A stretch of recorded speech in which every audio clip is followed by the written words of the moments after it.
Bangod sa ginaligar pagpangimon, patay ang 19 anyos nga si Kim Carl Gordon sang gintiro sang 57 anyos nga suspect gaging kilala kay Edwin Tamulen.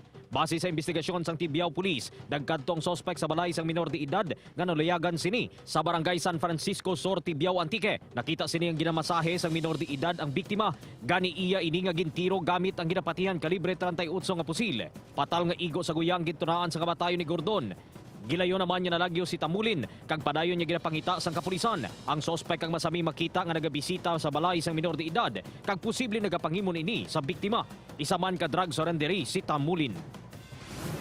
Arestado sa drug buy bust operation sang Aklan Provincial Drug Enforcement Unit ang subject nga ginkilala kay Jerens Abuel. 18 anyos ang naluok kalibo. Suno sa PDEU, 2019 pa sang ila ginamonitor si Abuel matapos nagpanugid sa ila ang iloy sang isa ka high school student nga ginapasuni parokyano sini.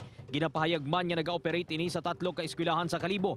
Nakuha kay Abuel ang isa ka plastic sachet sa ginapatihan laya nga dahon sang marijuana kag 1,000 ka pesos nga buy bust money. Dakop sa ginkasa nga drug buy bust operation sang Capiz Provincial Drug Enforcement Unit sa barangay Gabuan, Rojas City ang subject nga si Jeric Clarito, 37 anyos. 16 ka sachet sang ginapatihan shabu, buy bust money kag motorsiklo nga ginagamit sang suspect sa pagtransaksyon sang illegal nga droga ang na-recover. Isa ka drug surrenderer si Clarito kag ginako man sini nga magluwas sa paggamit, nagaduso man ini sang illegal nga droga. Preso ini sa Rojas City Police Station kag magapakatubang sang kaso. Nagahapaon sa dalan ng duha ka mga driver sang motorsiklo sang maabtan sang Iloilo City Emergency Responder sa barangay Quezon, Arevalo, Iloilo City kahapon.